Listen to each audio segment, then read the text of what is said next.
Welcome back, brothers and sisters. Braden, Tim, Second Legacy. You are amazing. And I don't know if you guys noticed, but did you see the debate last night? Because, oh my God, that's all I can say. It was horrible, abysmal, awful, dreadful. Tim, what adjectives am I missing Funny, here? Oh, hysterical, elder abuse. I guess that could be low hanging. That could be low hanging fruit, I guess. Well, guys, we are going to walk through because even CNN. Oh my goodness gracious,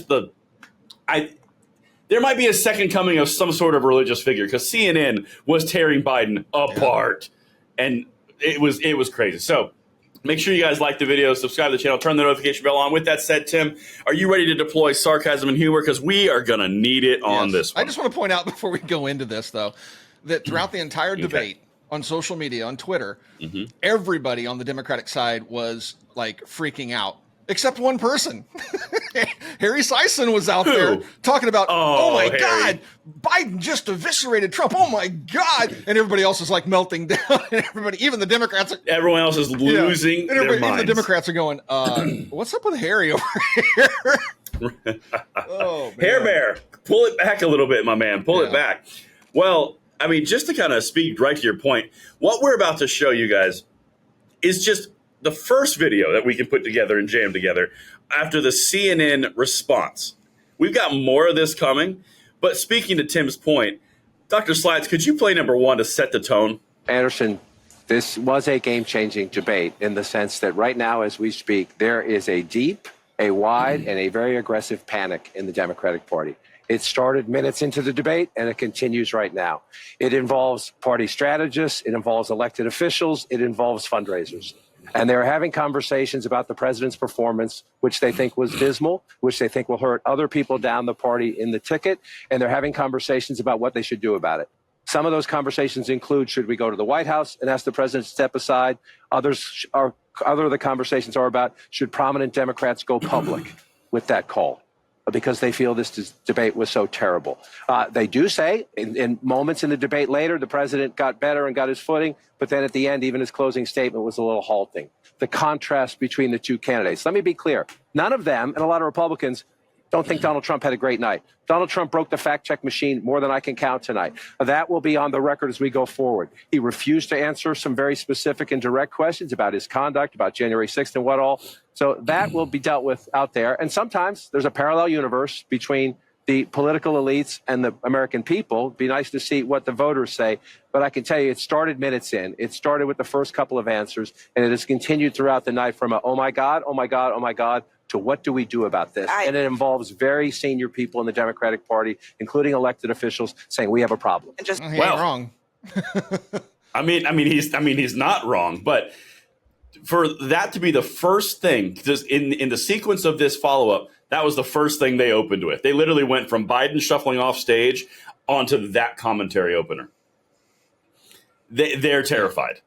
I mean, the dude looked dead. Yeah. He absolutely looked like he was propped up with a stick. He looked confused. You know, when Trump was talking, I'd see them cut away from Biden because Biden would sit there and like, yep. Staring off into space, like with one eye half open. Other people said he was adjusting an earpiece and looking down to hear what. I didn't see that, but I only watched about half of it. So I can actually add some context to that. I was live streaming it. He did consistently mess with the same ear. Really? I saw him do that a few times. Now it's not like he took an earpiece out and was like, "Man, this earpiece sure is uncomfortable." Right? No, but who are you? What? Identify yourself. No, I mean literally, dude. He did touch his ear like this a couple of times. There was a few times where, like, for example, if you're the moderator, like I'm looking right at you into the camera. There were times when Trump was talking that Biden was literally going like this. I know. I mean, moderators are over here, and Biden's like, "Huh? Look, squirrel. It's dark out there." I know. Right. He was completely out of it. And the best, I don't know if we're going to show this video, but the best part was Joe Biden at the end of the debate. They're having a little after hours party, and she's talking to Joe like he's 10 years old. Yes. Good job, Joey. You answered every single question, Joey. Every one of them. You did great. And everybody say it with me. Trump's a liar. I mean, it was just liar pants. Was this a campaign for 8-year-olds? I mean, wow. Oh my gosh. It's so bad, man. It's so, and this is just the first response. Now, the thing that I thought was so fascinating on this, usually CNN commentators, because this guy is absolutely anti-Trump. He hates Trump. I've seen multiple clips where he has eviscerated Trump, right? He's referencing Democratic Party officials. He's referencing Biden's campaign performance. He's referencing how bad it is with words like deep, wide, and aggressive panic. Yeah. Oh, well, that's different. Yeah. No, that's very specific. He's really drilling down on the type of panic that they're suffering from. It isn't just like, yeah, there's a little concern in the Democrat Party. No, they're freaking out, like bad. I mean, yes, I've never seen it like this before. This is great. I mean, yeah, he's going way down the descriptive rabbit hole there. But yeah. He's pulling out his journalistic bona fides. If I were to rate this on a 1 to Chernobyl, because I was there in Chernobyl, it turns out we're beyond Chernobyl. I mean, these guys were terrified, and not a single person could even begin to take the defense line of, well, Biden could have, nope, every single one of them. And we're about to walk through even more of them. But that was a hell of an opener, wasn't it? Jeez. Well, let's continue, I guess. Dr. Sly, let's go to number 2. To the American public. And then also at some points bringing things up that teed up Trump attacks. So there's a real concern here tonight that there's been some real damage done that cannot be undone. Biden solidified the perception among voters, but especially among his base. They were hoping that tonight would be a game changer. They are now seeing a president who is in the White House, who they do not necessarily believe can do this for another 4 years. David Axelrod? Ooh, more CNN. Yes. Oh, dude, we've got a lot of clips from this because it was 25 minutes of holy God, pull the fire alarm. Yeah. All right. So the thing that I wanted to highlight on this part, and this is worth breaking down a little bit more in a discussion. She said something that was so key that David Axelrod also mimicked in another clip we have. She said, Biden had an opportunity and he confirmed the fears. That is the point. If you take away nothing else, yes, every Democrat voter in his base who hit the entire point of this debate was to assuage the fears that he was 89 and dementia and gone. He not only didn't assuage those fears, he confirmed those fears to the base. Yeah. That's the point, dude. Yeah.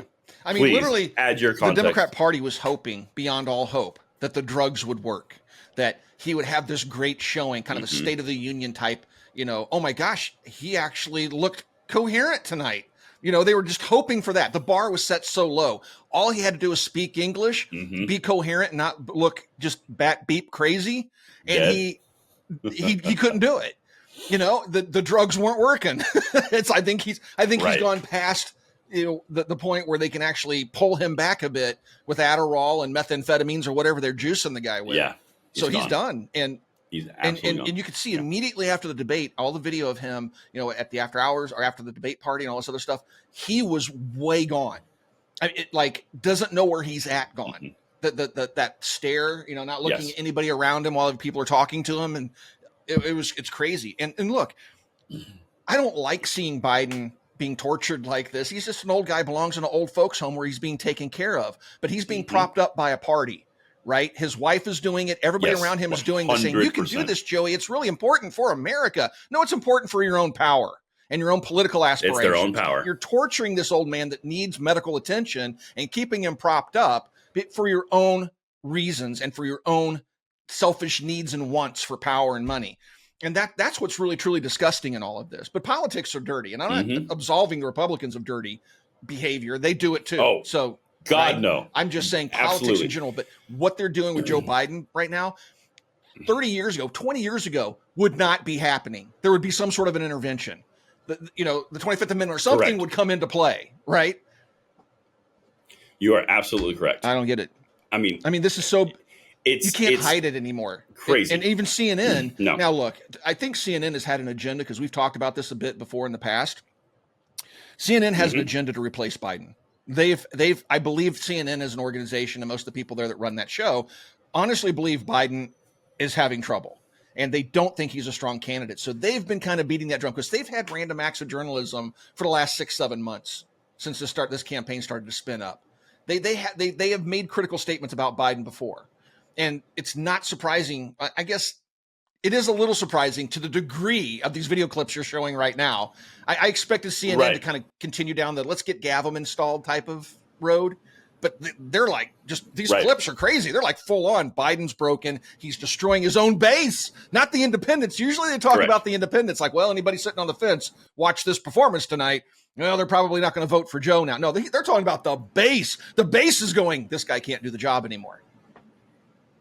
Correct. You are 100%. It's for their own power, and it's really, really disgusting. And that's you just nailed it.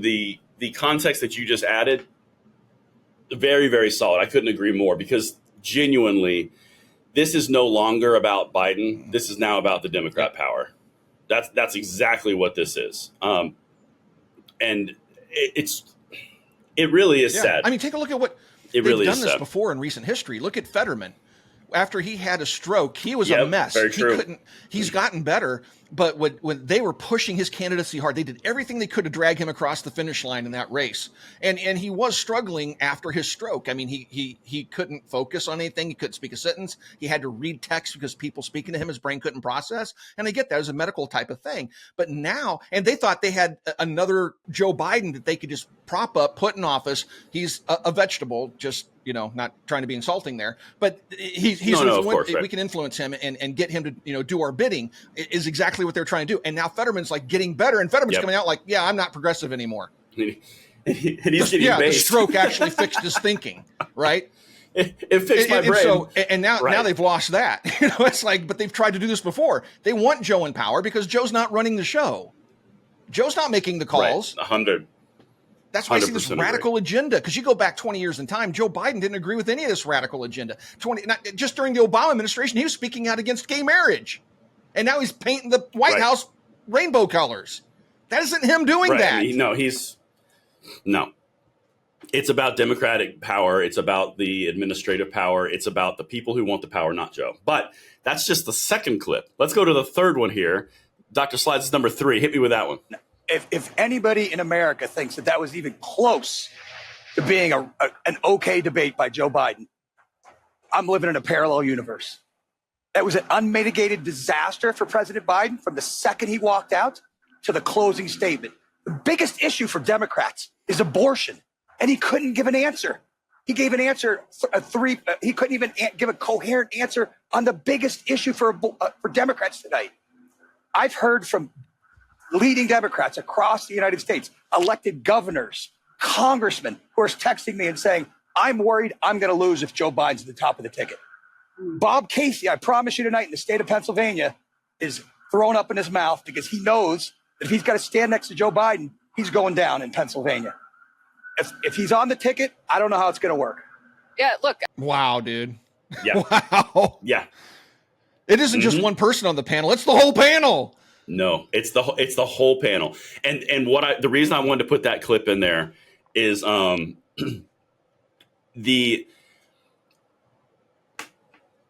do I say this from the political implications? When you're looking at things like this, beautiful people, the second legacy, when you're looking at things like debate performances, when you're looking at polling performances, when you're looking at all the voter turnout, all of that, everything is viewed through a lens of what's the down ballot impact, right? So, and Tim, you and I have had conversations about this multiple times. If a president is not tremendously liked, or he's a dragging down of the ticket, which we talked about, Chris Murphy said he wasn't going to, right? Remember that in the Senate. That's what they're considering now. It's gone from, well, we might not toss up for the presidency, but we're going to have good down ballot because everyone likes Joe Biden. Now, nope. The conversation is now, well, yeah, Biden actually might cost us the House. He might cost us the Senate. And he might cost us state level governorships. You guys don't understand how big of a deal that is to these people. Well, yeah. Massive. I mean, because Obviously November, it's not just Biden we're voting for. So, and that's always a concern. That's been a concern my entire life in politics. If you got a weak candidate leading the ticket down ballot, everybody suffers. Nobody wants to campaign with them.